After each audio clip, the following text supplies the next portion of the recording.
For more than a decade, Star Citizen's biggest selling point came from letting players watch it being made. Weekly Inside Star Citizen episodes, weekly Star Citizen live developer discussions, roadmaps updated constantly. Every system, every ship, every bug fix was laid out for everyone to see. It was transparency at a level almost unheard of in game development. In this video, I'm going to break down how CIG has shifted from open development to a tighter, more controlled approach, what that has meant for the game's quality and pace, and why the Star Citizen you log into today feels very different from the one we followed for years. I'm Captain Katarn, and if you want in-depth Star Citizen coverage without the noise, subscribe and join the crew. That transparency also meant every missed deadline was public, and there were a lot of them. Features slipped from quarter to quarter, then from year to year. Entire gameplay loops vanished from the roadmap, sometimes with little explanation. The open development model gave players a front row seat to the process, but it also meant living through every delay in real time. Back then, Chris Roberts and his wife Sandy Gardner were front and center. They hosted Around the Verse almost every week, walking players through progress updates themselves. You didn't just see the game being built, you saw the people at the top steering it. These days, outside of CitizenCon or the occasional letter from the chairman, Chris is mostly absent from the spotlight.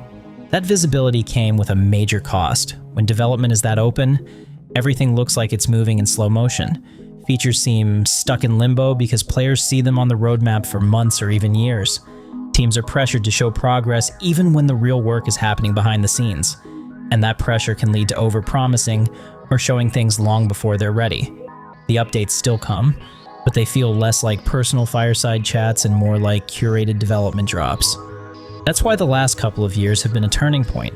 Whether it's the result of longtime executives leaving, or just a natural evolution of CIG's workflow, the development process feels completely transformed. We're not getting bombarded with every micro update anymore, and the game is better for it.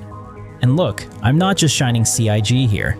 I know some of you might get to this point and think that, but I'm critical when I feel the game deserves it. I've called out delays, design missteps, and wasted potential, and been called both a shill and hater in the comments, but I think it's equally important to admit when they're doing something right. And right now, it's a really noticeable positive change.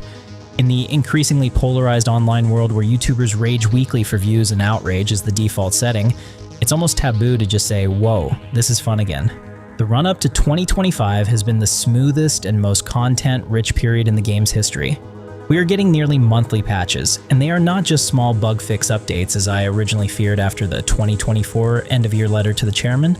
They are bringing major content drops. New missions, new locations, and big gameplay loops are actually landing in the game. The only real stumble has been the freight elevator problems during the resource update, and even that needs context. Many of those fixes required a brand new build to address, so they could not just flip a switch. If the leaks are accurate, that event is not going anywhere. It will run through 4.3, giving players time to get the rewards they want without the early frustration. It will not satisfy everyone, but it is something. A huge factor people overlook is the developer shift from Squadron 42 to the Persistent Universe.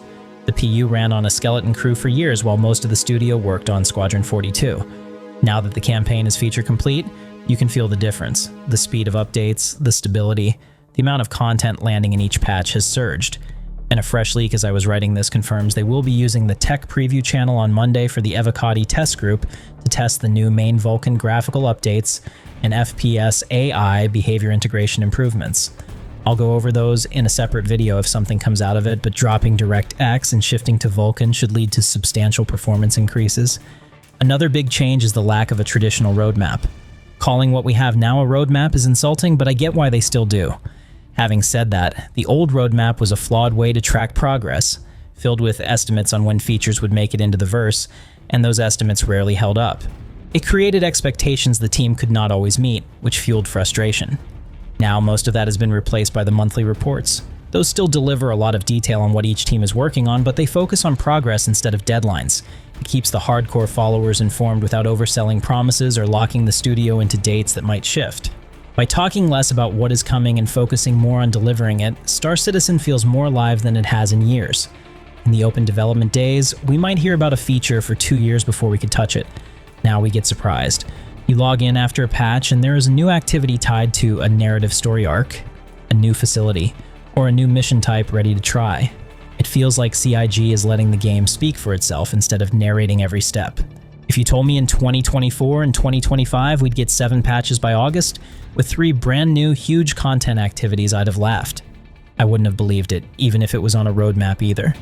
Inside Star Citizen now drops maybe once a month instead of weekly, and Star Citizen Live happens even less. Some people miss the constant drip of updates, but the trade-off is worth it. The team clearly has more time to focus on making the game instead of producing a steady stream of marketing content, and the content we get now does not just look good, it plays well. Jared Huckabee, CIG's public face of Star Citizen, talked about how the project changed for the better this year in a surprisingly candid moment during a recent Star Citizen Live episode. That stood out to me. It's even changed the narrative for the game's longtime antagonists. Trolling Star Citizen used to be easy because the persistent universe moved at a glacial pace. Critics could point to the same bugs, the same empty systems, and the same half-finished features for years without being wrong. Now, the cadence has shifted. There's been a steady stream of updates and tangible progress you can actually log in and experience. The usual talking points don't land like they used to, and while the game still has its problems, the conversation around it has noticeably changed. It's also hard to ignore how much the community mood has improved. There's just less time to overanalyze every work-in-progress screenshot. Back in the day, people would pick apart the shading on a piece of concept art, or lose their minds over a minor shift on the roadmap. To be fair, a few still try. You'll see them in the replies under every patch note drop on Spectrum, but it's contained now. The conversations have shifted to what's actually in the game and what's coming in the very near term, not wild speculation about features that might be years away. This is the uncomfortable part, because change usually comes with casualties. Some of this shift ties back to the high-profile departures I mentioned earlier. Longtime leaders like Tony Zurovec and Todd Pappy have moved on. They weren't the problem, far from it. Both left their mark on Star Citizen's vision.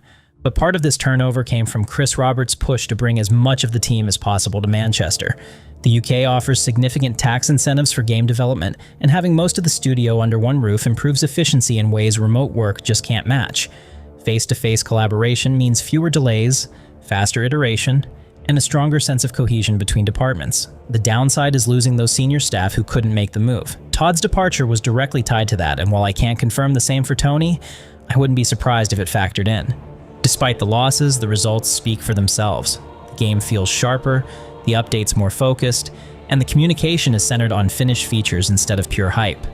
I couldn't say this in 2024, but today we are finally at a point where the release pace feels sustainable, the quality is the best it has ever been, and the game is growing without feeling like it is trapped in a glass box. The irony is that Star Citizen had to move away from open development to deliver on the vision that open development promised in the first place. If you have been away from the game for a while, 4.3 might be the best time to come back. And if you have been here the whole time, you know how different this feels. But what do you think? Has the shift away from constant updates made Star Citizen better? Or do you miss the days when Chris and Sandy were giving us weekly progress reports? Let me know in the comments. If you've made it this far, you're already part of the crew. Let's make it official, subscribe, and join us. You can support the channel directly through the Join button, Patreon, or by checking out my referral link for the Impound below. Either way, thanks for watching, and I'll see you in the verse.